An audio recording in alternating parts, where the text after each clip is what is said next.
Bonsoir à tous, mesdames et messieurs, bienvenue à la grande édition de l'information sur Equinox Télévision.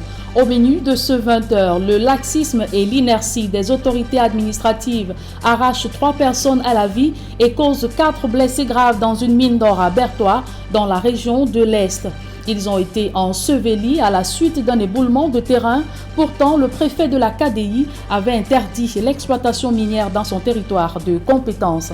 Et puis, en religion, célébration de l'Assomption 2022, l'Église catholique appelle à l'intercession de la Vierge Marie pour trouver des solutions aux crises multiples qui menacent la paix au Cameroun.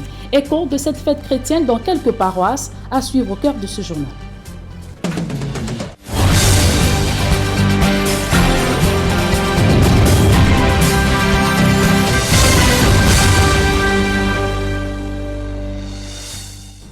Une fois de plus, bonsoir à tous, mesdames et messieurs, merci de nous recevoir chez vous. Tout d'abord, cet éboulement de terrain qui a fait 3 morts et 4 blessés graves dans une mine d'or à Bertois, dans la région de l'Est Cameroun. Ils ont été engloutis alors qu'ils recherchaient le métal précieux sans toutefois être inquiétés des autorités qui avaient pourtant interdit l'activité dans cette partie du pays. Marcelin Gansop nous en dit un peu plus.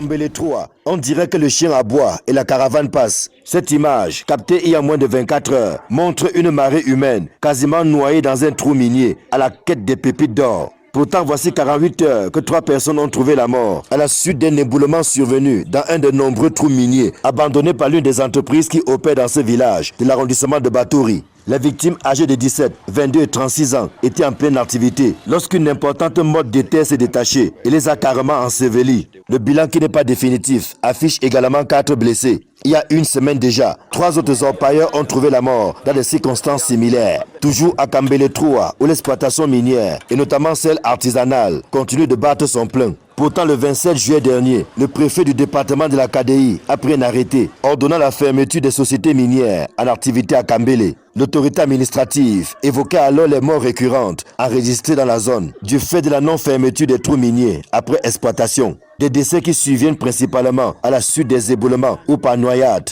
Dans son arrêté, Yacouba Djadaï faisait également allusion à la menace qui pèse sur une partie de la nationale numéro 10 du fait de l'obstruction du lit du cours d'eau par des coulées de boue en provenance justement des zones d'exploitation. Sauf que l'arrêté préfectoral n'a été suivi d'aucun effet puisque dès le lendemain de sa signature, les sites interdits d'accès ont été pris d'assaut par les populations qui, à leur risque et péril, ont décidé de fouler au pied la mesure préfectorale. Si celles-ci ne peuvent se prévaloir de leur propre turpitude, il y a également que les pouvoirs publics ont une grande responsabilité dans ce qui est arrivé. Dès lors que sur le terrain, aucune mesure concrète n'a été prise pour éloigner les artisans miniers des zones interdites. De même, les entreprises sommées par le préfet de fermer leurs portes jusqu'à nouvel ordre se comportent comme des intouchables et poursuivent sereinement leurs activités dangereuses. Leurs engins continuant à multiplier les trous de la mort. Selon les données récentes compilées par des ONG qui s'intéressent à l'exploitation minière, ce sont plus de 200 personnes qui ont trouvé la mort ces 8 dernières années, dans environ 130 accidents graves, survenus dans différents sites d'exploitation artisanale de l'or, dans les régions de l'Est et de l'Adamawa, la région de l'Est battant le record des accidents. Plus de 700 trous, dont 139 lacs artificiels, ont été répertoriés dans la seule localité de Kambele 3, où la mort rôde au quotidien. Au lourd bilan humain s'ajoute également un désastre environnemental, puisque plusieurs cours d'eau et rivières ont disparu ou ne sont plus à la portée des populations riveraines des zones d'exploitation minière. Les décès de trop enregistrés ce week-end vont-ils amener les pouvoirs publics à procéder autrement afin de stopper l'hémorragie à Kambele et dans les autres sites miniers? Just wait and see. Et le village Tingé, sous les eaux, des torrents d'eau dégoulinant des pentes de la falaise de Santiou depuis une semaine inondent ce village, dévastant maisons et cultures de cette petite localité située en contrebas de la montagne. Le cri de détresse des populations de Tingé sous le choc d'une catastrophe naturelle, c'est avec Leclerc Sakem. Depuis une semaine, le désespoir, la peur rythment le quotidien des habitants de Ntengue dans l'arrondissement de Saint-Chou, département de la Minois, à la suite des pluies diluviennes qui s'abattent dans cette partie du Cameroun. Les eaux déchaînées ont mis à plat des plantations de café, cacao et d'autres cultures. Il faut porter les bottes pour essayer de franchir plusieurs étapes.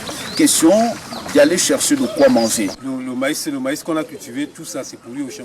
Il y a un moyen de traverser pour faire des récoltes, des inondations, pour sortir les ustensiles de cuisine, les matelas, le lit, tout était mouillé. C'est souvent mouillé. Il y a beaucoup de nourriture au champ. L'eau nous dérange jusqu'à nous, on ne peut plus, mon père. Tout le maïs est parti, presque une demi-camionnette que j'ai mis au séchoir. Ça est tout parti. Les assiettes, les bassines, tout. Comme la cuisine est cassée, bon, tout est parti. Je n'ai rien récupéré. C'est très grave, très grave. Ça fait de cela 20 ans que nous n'avions pas vu il y a d'inondation. C'est terrible, vraiment. Vous voyez là, c'est comme ça dans les champs, les maisons. Ça a détruit les maisons partout. Les cacaos sont pourris dans l'eau partout là. Comme vous voyez, les pirogues, des sables, tout ça. L'eau a entraîné la majorité des pirogues. Les maisons d'habitation ont subi le diktat des eaux. C'est l'eau qui a fait casser ça. Heureusement, ce côté-ci, on avait renforcé. Bon, ça a résisté. Et partout là, comment c'est cassé. À certains endroits, les murs ne servent plus que de portail pour les eaux. Certains habitants de la localité ont quitté leur domicile pour les lieux plus sécurisants. D'autres sont restés au prix de leur vie. À ce calvaire naturel s'ajoutent les litiges entre les communautés. Les requêtes introduites par les autorités traditionnelles pour résoudre ces conflits sont restées lettres mortes. Depuis près de 10 ans, nous avons introduit des requêtes au niveau national pour essayer de résoudre notre problème. Quand nous avons même des projets, nous savons où est-ce que nous devons nous adresser. Mais généralement, lorsque nous adressons à l'avancement de 100 jours, aussi le monde de ce projet avance, arrivé à un certain niveau, le projet est bloqué parce que certaines élites voisins qui se réclament d'avoir notre territoire, le leur, mettent les pieds sur le dossier. Ces populations appellent les pouvoirs publics au secours. Nous prions, nous supplions que l'État puisse nous venir en aide pour qu'on puisse tenir. Donc l'administration demande de nous venir en aide. La psychose d'une énième catastrophe hante les esprits des populations de Ntengue dans l'arrondissement de Santhiou. Elle redoute l'épisode de 1978 où la plupart des maisons avaient été détruites, ou encore celle de 2017 qui avait coûté la vie à 2 personnes. Vous pouvez le constater. Cette chefferie est complètement noyée dans les eaux. Dans les eaux troubles de Ntengue, dans l'arrondissement de Santhiou, nous sommes Robert Kenyé, Leclerc Tsakem, Equinox Télévision. Et dans le chapitre éducation de ce journal, rentrée scolaire 2022-2023, des enseignants non satisfaits des mesures présidentielles annoncent la reprise de l'opération Crème morte dès le mois de septembre pour promesses non tenues du gouvernement. Kevin Thiogo nous en dit un peu plus. Les riverains de l'axe routier Grand Zambi-Kribi sont aux abois. Tous leurs titres fonciers retenus pour indemnisation ont disparu. Nous sommes des personnes qui avons pris le soin de remettre entre les mains des responsables de l'administration du MINCAF, c'est-à-dire ministère du domaine cadastre et affaires foncières, mais plus particulièrement le service départemental du cadastre de l'océan. Nous avons pris le soin de leur remettre les titres fonciers. Nous qui sommes des riverains de cette route, la route du projet Kribi Grand Zambi, le projet routier. Et nos titres fonciers ont été réceptionnés dans le cadre de ce qu'ils ont appelé recensement des riverains de la route du projet routier Kribi Grand Zambi. Moi personnellement j'ai remis 2 titres fonciers et aujourd'hui, que ce soit moi, que ce soit les autres riverains, aucun titre foncier du projet concernant cette route n'est trouvable. Alors que les indemnisations n'ont jamais été à l'ordre du jour, même remettre les titres fonciers est devenu un calvaire pour ces riverains. Le préfet de l'Océan, saisi en son temps, avait instruit en vain les services du cadastre de remettre les 10 titres fonciers. Les services des domaines et du cadastre de l'Océan sont reconnus comme les plus sollicités et aussi les plus litigieux. Avec le chef de service départemental, nous avons fouillé. Moi j'ai rapporté, bien que n'étant pas de l'administration, rapporté ma participation. On a fouillé ensemble, on n'a rien trouvé au niveau de la délégation départementale. Et après cette étape, moi j'ai fait une requête que j'ai adressée à monsieur le préfet du département de l'Océan, qui a instruit également monsieur le délégué du MINCAF.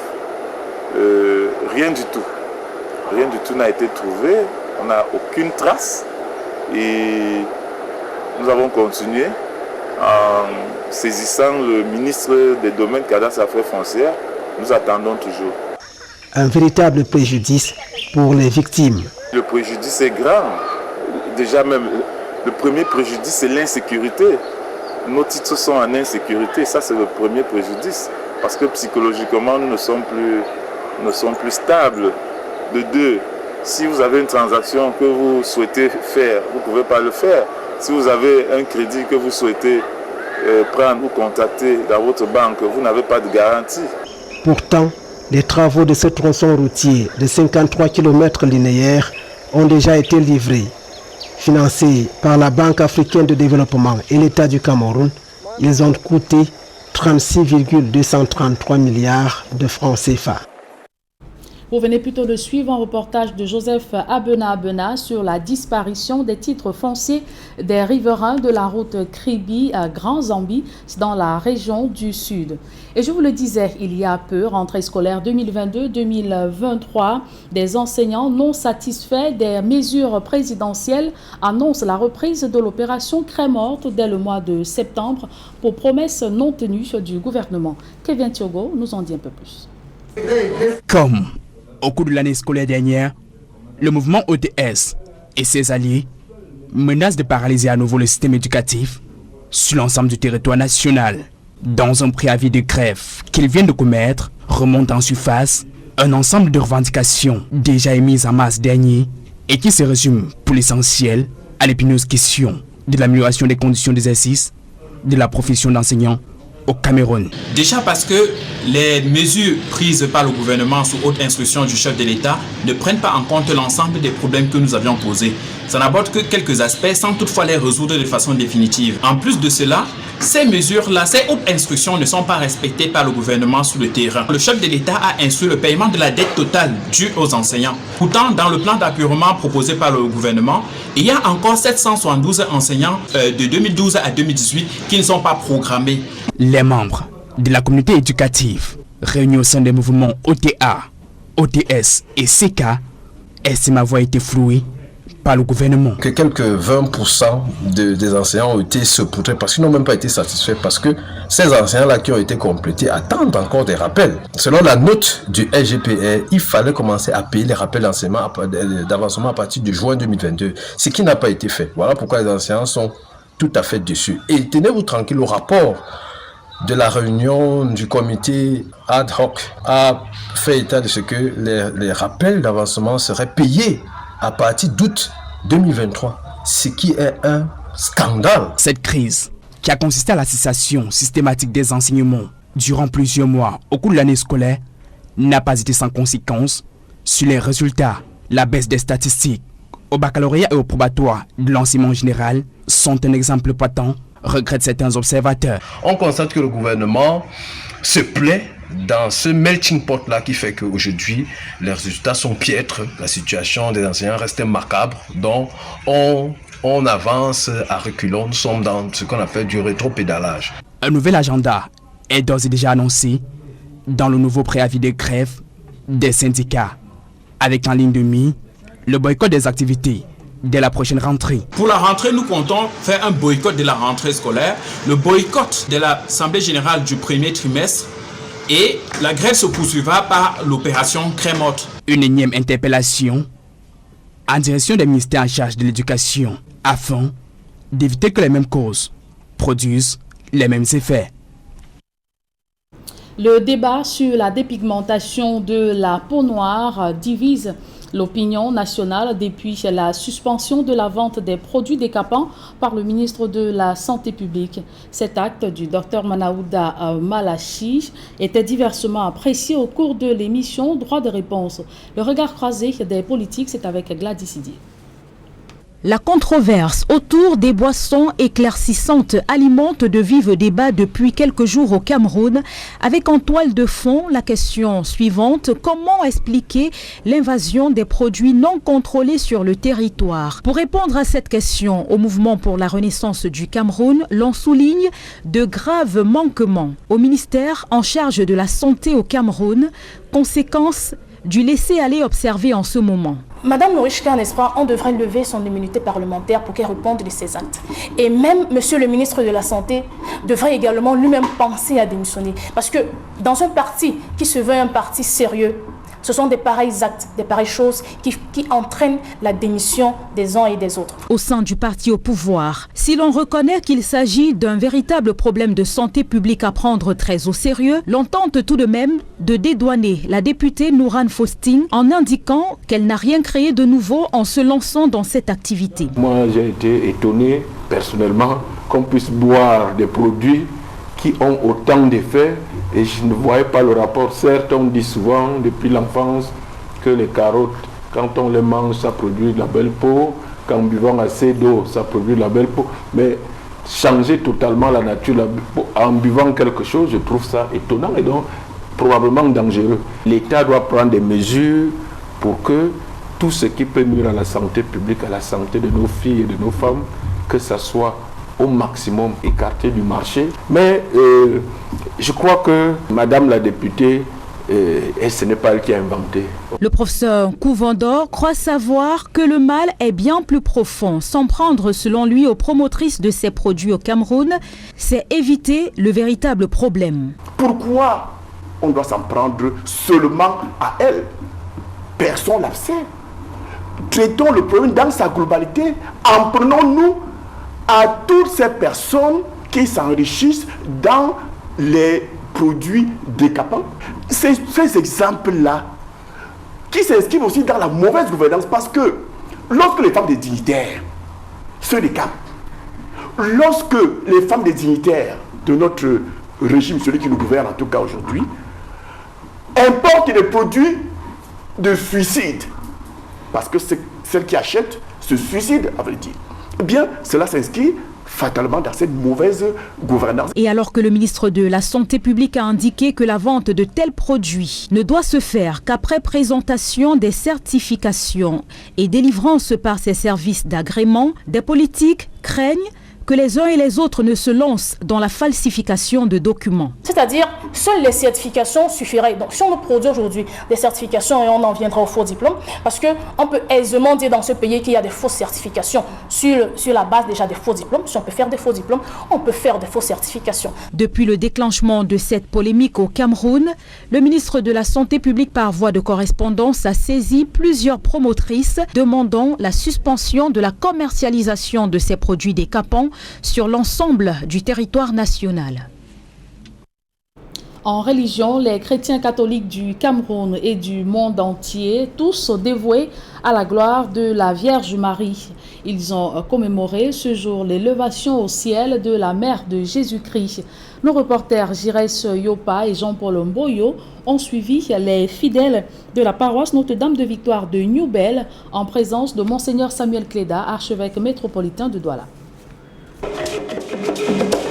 À l'occasion de la célébration de la fête de l'Assomption, ce 15 août, la paroisse Notre-Dame des Victoires de Newbel débordait de fidèles.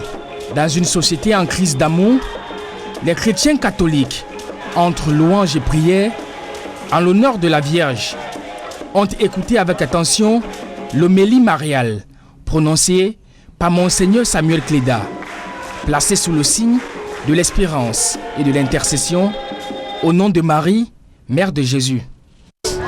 Malgré toutes les difficultés, elle est toujours là. Ce qui veut dire que pour nous, lorsque nous voulons obtenir quelque chose, nous passons par sa mère. Nous l'obtenons. Elle intervient auprès de son fils. En insistant sur l'importance de prêcher le thème de l'amour, Monseigneur Cléda s'est appuyé sur le livre de Colossiens, chapitre 14, qui dit « Revêtez-vous de l'amour qui est le lien de la perfection ». Un message bien apprécié par les fidèles pour la consolidation des liens d'amour entre Camerounais. Un homélie qui nous rappelle que nous devons vivre en paix dans ce pays. Et que sous, n'est-ce pas, l'impulsion de la Vierge Marie, qui est à côté de son fils Jésus-Christ, qu'on soit en train de contribuer à l'organisation, n'est-ce pas, de nos sociétés, notamment la société camerounaise, à développer beaucoup plus de paix, à créer la gaieté, à promouvoir la joie. L'archevêque métropolitain de Douala rappelle ô combien il est important pour les chrétiens de revoir leur mode de vie basé sur l'amour. Et dans cette voie de la conversion, la Vierge est avec nous, puisqu'elle nous invite à écouter la parole de Dieu. Mais nous, chrétiens, si nous n'acceptons pas, si nous ne mettons pas en pratique l'évangile dans notre vie, nous ne pouvons rien faire. Sinon, nous cherchons tout simplement à détruire les autres. L'Assomption, qui marque la montée au ciel de Marie, mère de Jésus, tire son origine de la naissance de Louis XIV en France dans les années 1600. Et à l'occasion de cette Assomption, l'archidiocèse de Yaoundé demande l'intercession de la Vierge Marie dans la recherche des solutions aux crises multiformes qui menacent la paix au Cameroun. À cet effet, les fidèles de la basilique mineure Marie-Reine des Apôtres de Volier ont été exhortés à copier l'humilité de la Vierge Marie pour une paix durable dans notre pays. On voit tout cela dans ce reportage de Joël Essengue et Aïk Siré.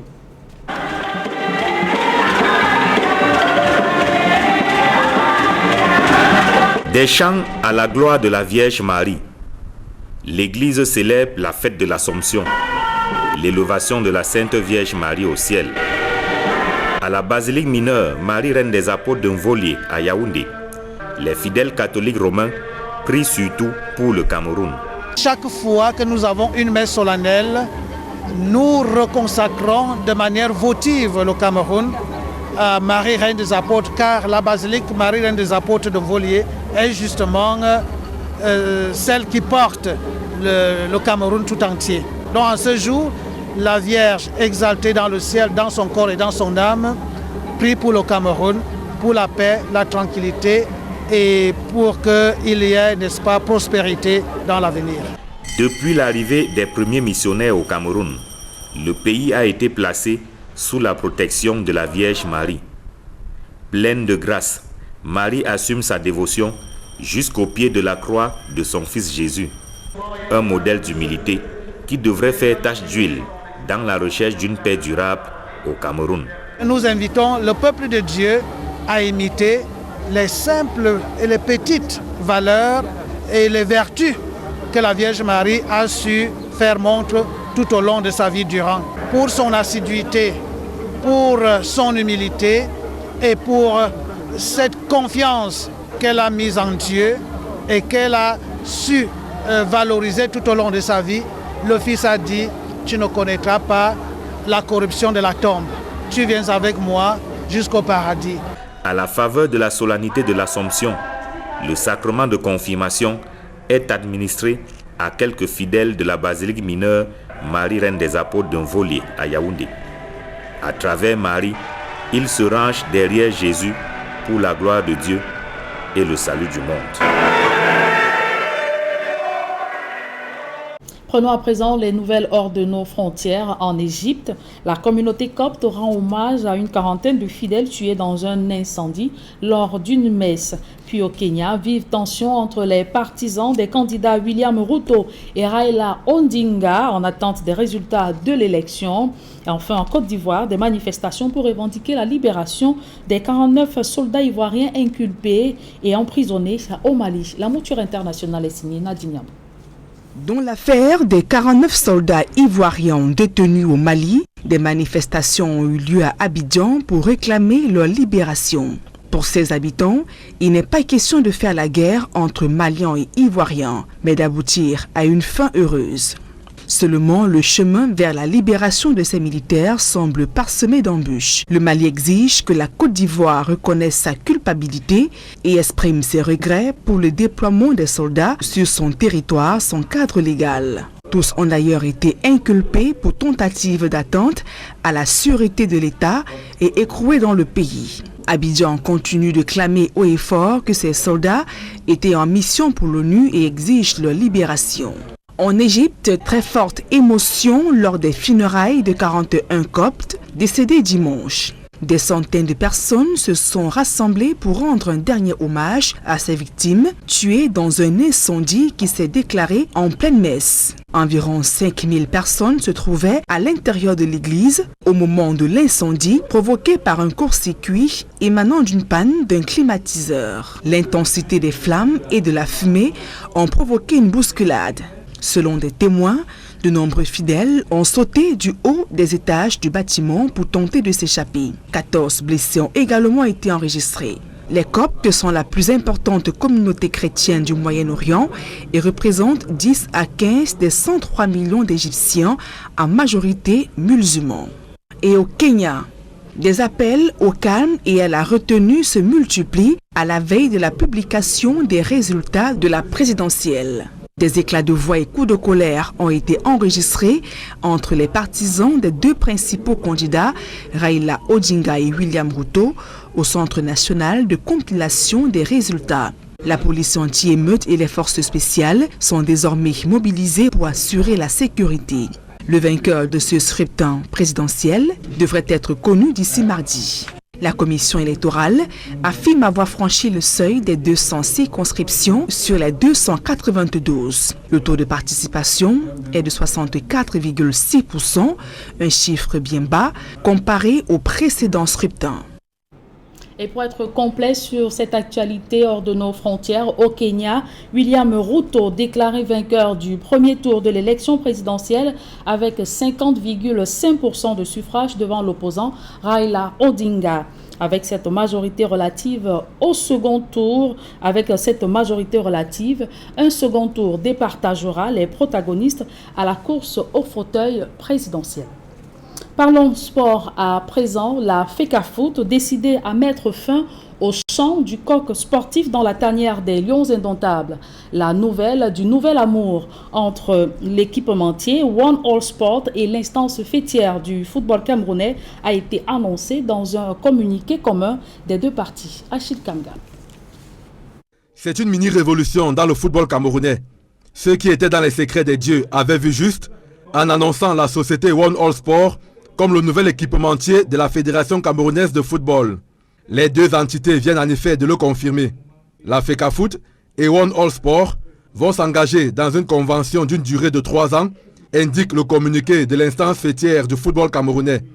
Une convention pour laquelle le nouvel équipementier s'engage à verser à la FECAFOOT une somme annuelle largement supérieure à celle proposée par les autres prétendants.